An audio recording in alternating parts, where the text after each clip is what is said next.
John R.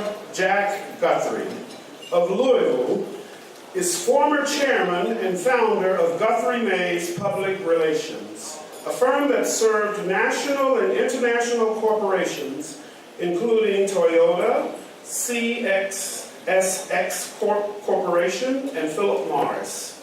He began his career in 1964 in the Public Relations Department of Philip Morris in New York City. Guthrie is also one of the founding partners of the WorldCom Public Relations Group, the largest network of independent public relations firms in the world. During his years at UK, he was editor of the Kentucky Colonel and a member of Sigma Chi fraternity. Maintaining strong connections to his alma mater, Guthrie has also served a 6-year term as alumni trustee on the UK Board of Trustees from 1996 until 2002. He became president of the UK Alumni Association in 1988 and is on the board of directors. Guthrie also served 8 years as president of the UK School of Journalism and Telecommunications Alumni Association. John R. Jack Guthrie.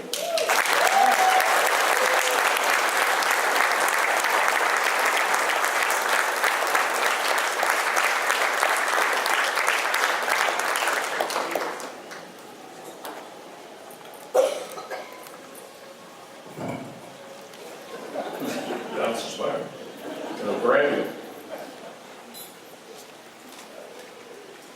It's indeed a great honor and a privilege to accept this award this evening with so many other outstanding individuals. The University of Kentucky has always been an important part of my life since I first arrived on campus 55 years ago, this coming September. Dang, it sure doesn't seem that long, and I'm sure all you feel the same way. The School of Journalism, the Kentucky Colonel, Sigma Chi fraternity, the National Alumni Association, and the Greater Louisville Alumni Club have and continue to be a significant part of who I am.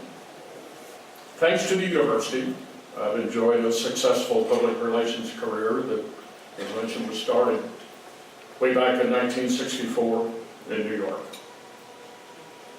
However, no one makes this journey through life without the love and friendship of many people. It's impossible to express my appreciation and gratitude to all of those who gave me a helping hand and some sage advice along the way. However, there are several that I want to give a special thanks to this evening. First of all, I need to say that we're not for the financial and moral support of my 3 sisters way back in the early 60s, I would never have had the opportunity to go to UK. So I'm forever grateful and indebted to them. Becky, my wife of almost 50 years, we got a lot of 50 years in here. I think there's quite a few. And congratulations to all of you that have made it for 50 years. She's always been there, farming, and helped in every way she could.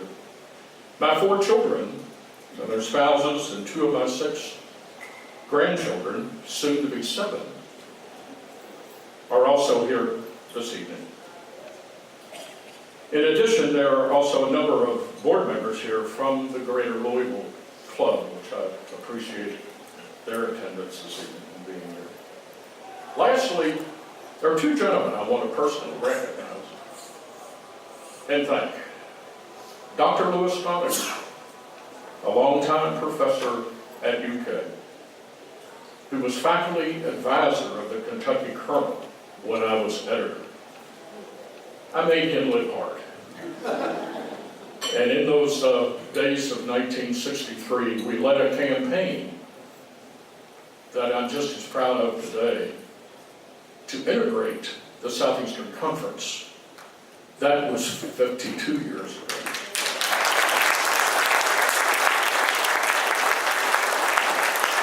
did succeed in that effort, and you can see at every sporting event the important role that African Americans play in the success of the University of Kentucky academically and athletically. Also, I want to thank my longtime friend, Bill Schutzke, a past president of the National Alumni Association, and the individual who nominated me for this honor. My thanks to one and all, and as someone else had said, go Big Blue.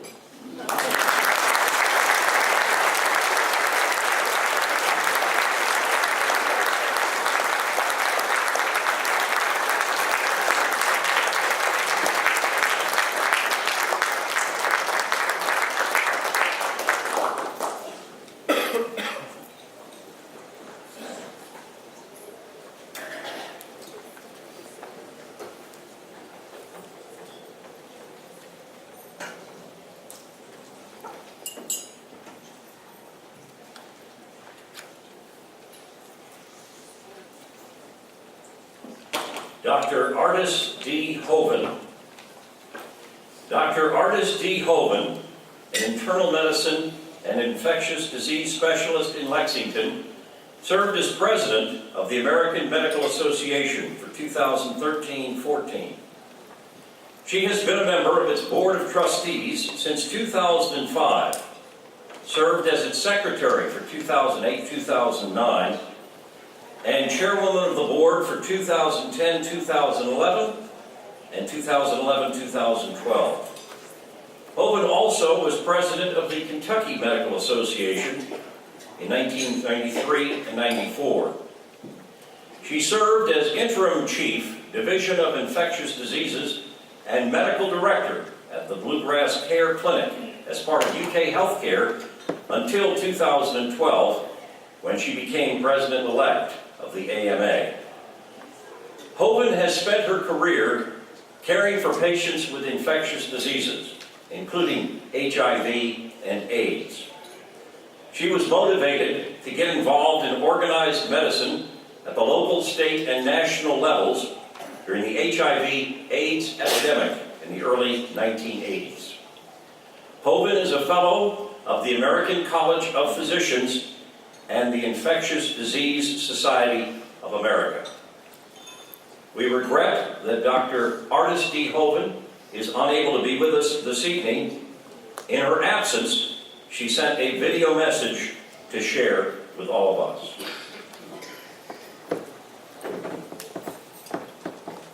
Thank you and good evening. As I speak to you this evening, I am in Oslo, Norway, attending an important meeting of the World Medical Association. I apologize for my absence and deeply appreciate the committee offering me the opportunity to send this video your way. First, let me extend my congratulations to my fellow inductees, an amazing group of men and women who have demonstrated great achievement and leadership. I am truly humbled by this honor. As I have told many, as a graduate of the UK College of Arts and Sciences and the College of Medicine, I found myself well educated, trained, and prepared to become a leader in medicine and in my community.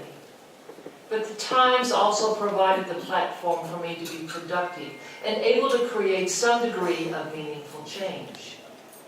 As an infectious disease physician here in Lexington, providing care to many with HIV/AIDS, especially in the early years of the epidemic, and at the national level being engaged in healthcare reform, a process constantly evolving. Access to care for the uninsured, quality improvement in care, and recognizing the social determinants of health compel us all to move toward improvements and the necessary changes. I am so grateful to those who led the way, who taught and mentored, and who had confidence in me. Little did I know when I left Lexington to complete my medicine training at the University of North Carolina in Chapel Hill, that one day I would return to practice medicine in Lexington, first in private practice and then at the University of Kentucky. By the way, when I arrived in Chapel Hill, I was concerned that I could not compete with the graduates of some of the best-known schools in the country, Stanford, Yale, Johns Hopkins, to name a few, who were in my internship class. I soon discovered that I was as well as, or better trained, and quite able to compete and succeed in that environment. As alumni of the University of Kentucky, we should all be proud of its history and its contribution to not only the people of Kentucky, but to all who have been touched by its graduates along the way. Thank you again for this great honor.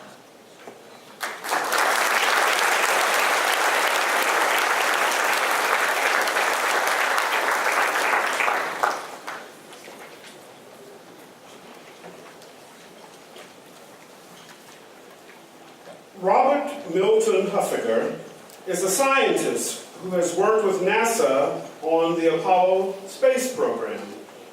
His lunar physics included the creation and direction of the laser Doppler system. Huffaker's first position at the NASA Marshall Space Flight Center lasted 15 years. He then became chief of the physics section and project manager, directing programs such as specifying the thermal environment of the Saturn launch vehicles, as well as areas in lunar physics involving re-entry, fluid mechanics. Huffaker moved to the National Oceanic and Atmospheric Administration as project manager in 1976, when he designed with the design of the space-based system for global wind field mapping was established. In 1984, he founded Coherent Technologies Incorporated, CTI, to develop Doppler laser radar technology and systems for meteorological and military applications. CTI grew about 30% per year before being acquired by Lockheed Martin Company in 2005. In 2006, Huffaker founded Coherent Investments, LLC, where he now serves as manager. Robert Milton Huffaker.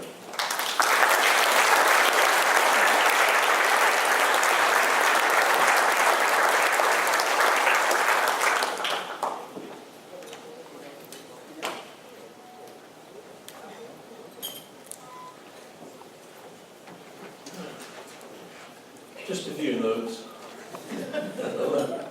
No, thank you for including me in this group of distinguished alumni.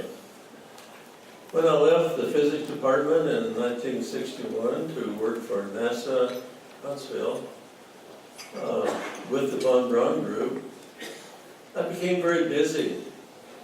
I became engrossed with new and exciting programs and did not return to UK for many years. I got married, wife Neva Huffaker, here tonight, thank you. Had children, moved to Colorado. After the company I had founded and grew with some really neat technology and exciting technology, and was acquired by Lockheed Martin, and is now LMCT, Lockheed Martin Coherent Technologies. So I got a phone call from Mimi Ward saying, I'm in your area, in your neighborhood, can I come and talk with you and say hello? I hadn't heard from UK for 40 years. But that's good. So my life changed in interaction with UK at that time. My interests have grown now and are more philanthropic in nature. Two new nonprofits, one of them, well, all focusing on education. Forward Steps Foundation, focusing on aging out of foster care. When you're 18, over 18, and the government says you're not supported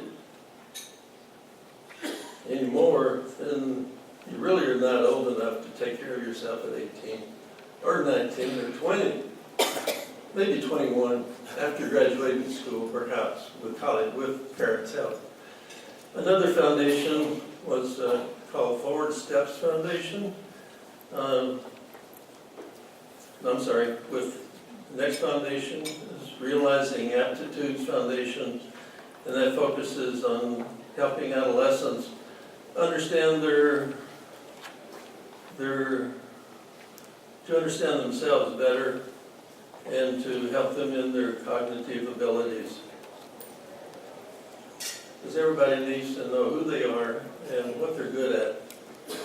And so this program is going through pilot testing now, and each of these foundations is maturing quite well. So lots of new things for the future. It's nice to be able to choose and have the resources to do things you want to do. And education is one of them. Working with UK is great too. Appreciate that. Anyway, thank you again.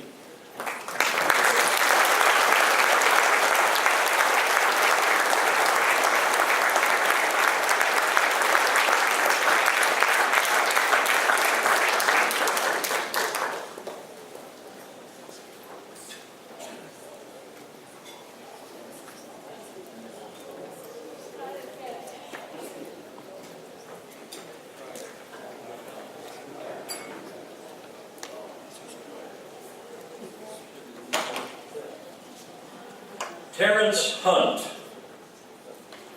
For more than 2 decades, there was no better known Associated Press byline than that of Terrence Hunt. He covered Presidents Reagan, Bush, Clinton, and Bush through Cold War showdowns and peacemaking attempts in the Middle East. His dispatches were carried around the world as all eyes looked toward the United States in uncertain times. Hunt currently serves as Deputy Chief of Bureau in Washington, the agency's largest bureau. As AP's chief White House correspondent, Hunt logged hundreds of thousands of miles on Air Force One, flying to more than 90 countries and all 50 states. He stood at the Brandenburg Gate, which symbolized divided Germany, as Reagan demanded, "Tear down this wall, Mr. Gorbachev." Hunt tracked Bill Clinton's presidency on a roller coaster of surprises, from recession and turbulent politics to the Monica Lewinsky scandal. He also documented George W. Bush's presidency after the 9/11 attacks, the wars in Afghanistan and Iraq, and the financial meltdown and the Great Recession. Terrence Hunt.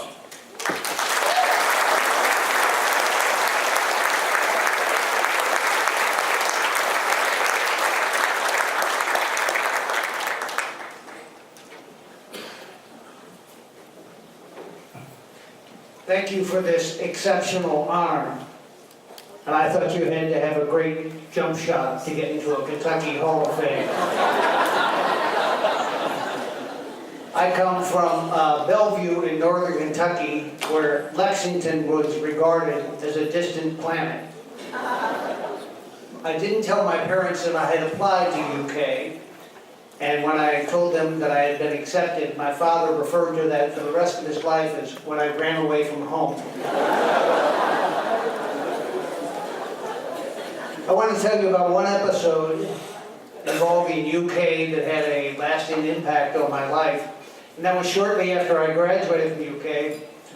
I was drafted into the Army, and I went to basic training in Fort Benning, Georgia, and I eventually got orders to go overseas. This was at the height of the Vietnam War. But I wasn't going to Vietnam, I was being sent to Germany. So that was the good news. The bad news was that I was being sent to a place in Germany that I was told was going to be awful. That it was, you did military exercises right up to the border with the Soviet Union.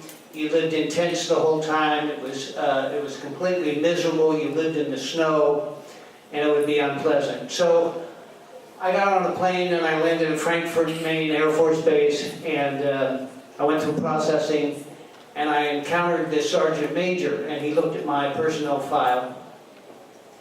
He opened it and studied it. He said, "Kentucky." And I said, "Yes, Kentucky, from Kentucky." He said, "You went to UK."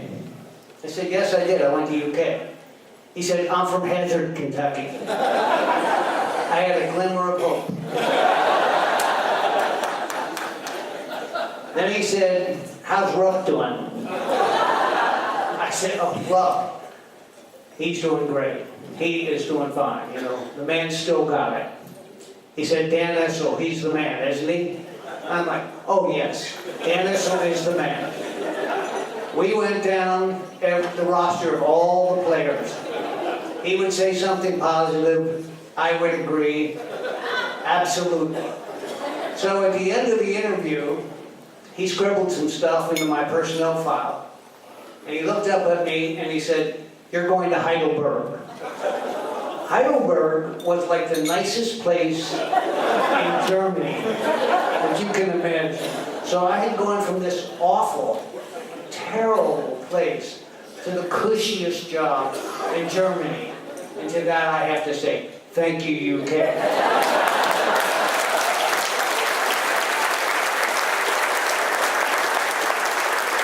One more thing I want to say, Bill Clinton used to say, if you see a turtle on a fence post, it probably didn't get there by itself.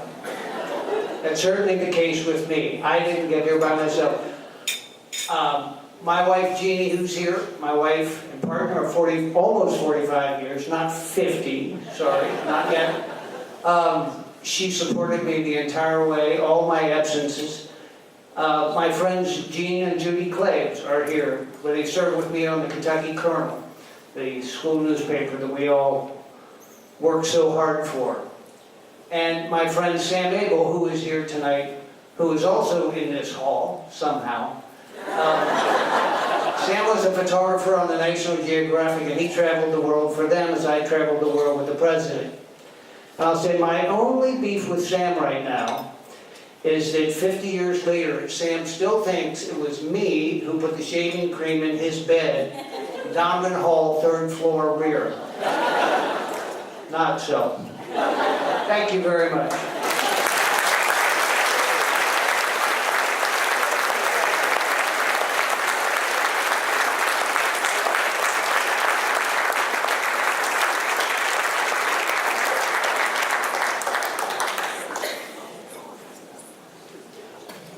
Howard L. Lewis.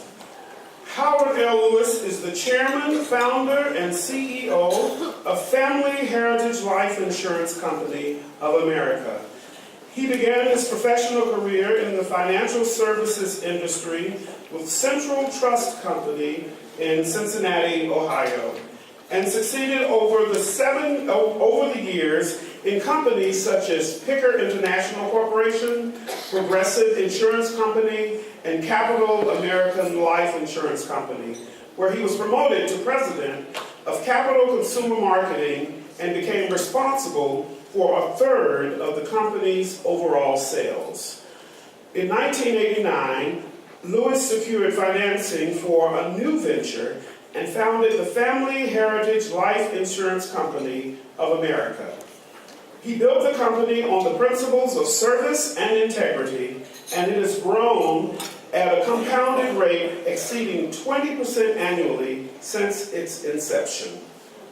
Lewis has positioned the company for continued growth by expanding its territory, broadening the product portfolio, and attracting new talent to the home office operation and national sales force. Howard L. Lewis.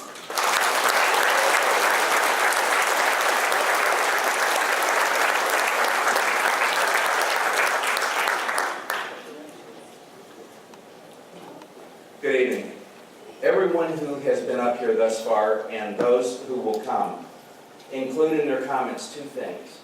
Number one, surely to goodness there's somebody more deserving of this spectacular award than me. And number two, as our last speaker just pointed out, I've had an awful lot of help along the way. At his investiture as our president, Dr. Capilouto spoke quite eloquently of the Kentucky Promise. For the past 150 years, children from all across this Commonwealth have been coming here to be prepared to go into the world and to contribute and to give back. The Kentucky Promise, like the people of Kentucky, is very straightforward. It simply says this: every citizen has the opportunity to come here and be a part of everything that is offered by this great university. And the second thing that Kentucky Promise says is this: all of us must be judged according to what happens to the least of us. The Kentucky Promise for me meant that as the son of an illiterate sharecropper, I was able to come here and be prepared to go into the world. The words of our Commonwealth song capture this best, I believe. The sun shines bright on my old Kentucky home. The sun is shining brightly on this great university in its sesquicentennial year. And most assuredly, the sun is shining very brightly on the Kentucky Promise. Our greatest advancements and our greatest achievements are at hand and very near. It's a thrilling and exciting time to be here. I have the privilege to be on the board of the Business College and coming back here every 3 or 4 months. You can see and feel the energy and the pulse and the excitement of this incredible place. To my friends who are here tonight, my brothers, thank you very much. To all who had any part of making this possible, thank you from the bottom of my heart for including me.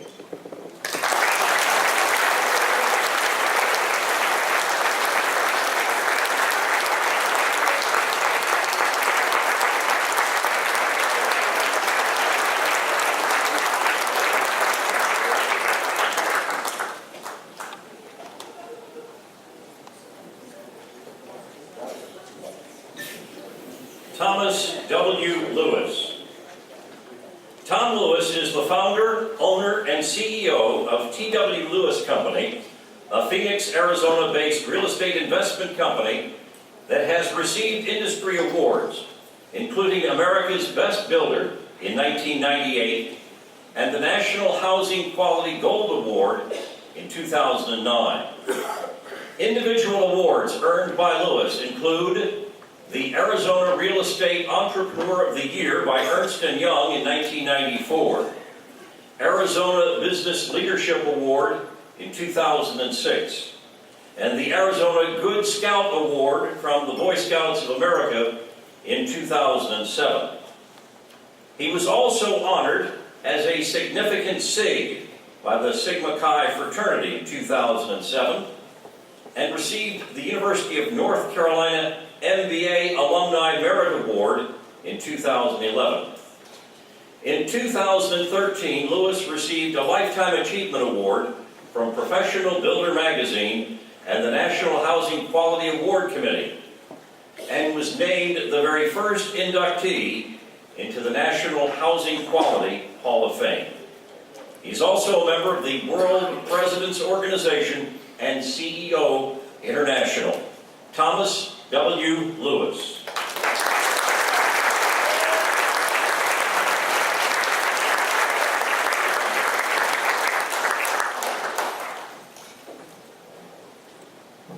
Well, thank you very much. It's been a real pleasure to listen to all the other inductees prior to me, and just some wonderful stories. I would like to tell you just a few minutes about my story. And first of all, I guess I want to talk about how this award really touches my heart. Because to me, the University of Kentucky and the state of Kentucky matter a lot. I love to tell people, I've been doing a lot of research lately in ancestry, and our family actually goes back 7 generations in Kentucky, all the way past Squire Boone, who was my 6th great-grandfather, father of Daniel Boone. I'm very proud of that. Don't ask me why, but I think you people understand why somebody would be proud of that. My great-grandfather was one of the first circuit court judges in eastern Kentucky. His name was Theophilus Garrett Lewis. One of my grandfathers was a judge and a lawyer in Whitesburg. Another grandfather from Leslie, or from Letcher County, worked for the Alumni Railroad for 50 years, hauling coal from eastern Kentucky to Louisville. My mother, who was born and raised in Letcher County, came to Sayre School when she was 14 years old because the schools in eastern Kentucky weren't that good even then. And she was so proud that she was able to graduate from Sayre School, which at that time was a private girls' school. It's now, of course, much more than that. But in 1934, it was a private girls' school where my mother went to school. My dad wanted to become a lawyer, but World War II came along, so he wasn't able to do that. But when it was time for me to come to college, I was playing football for Bryan Station High School here in Lexington. And it's hard to imagine this is even true, but I have a picture of it. For our high school football banquet, our master of ceremonies was Happy Chandler, and our guest speaker was Adolph Rupp. And so my history in Kentucky goes back a long way. But my family has always been very proud of education and always emphasized that to me, and so it was never a question if I would go to college. And I really can't even remember even considering going anywhere other than the University of Kentucky. At that time, the tuition was $119 a semester, but that really didn't matter. That was big money back in 1967. But I had a fabulous 4-year experience at the University of Kentucky. But unlike a lot of the other recipients, I think what I learned at the University of Kentucky was not in the classroom. I majored in mechanical engineering, I made good grades, but where I really found my niche, and I think learned more than I did in the classroom, was in outside activities. In my fraternity, the Sigma Chi fraternity, and Greek activities, another Sigma Chi significant city here, the Little Kentucky Derby, the campus-wide health heart fund drives. I was very involved in a lot of different things. Got to know Otis Singletary, the president of the university back at that time, and he became somewhat of a mentor to me. And he had come from North Carolina, where he was the chancellor of Greensboro, University of North Carolina, Greensboro. And he's the one that recommended to me that I go to the graduate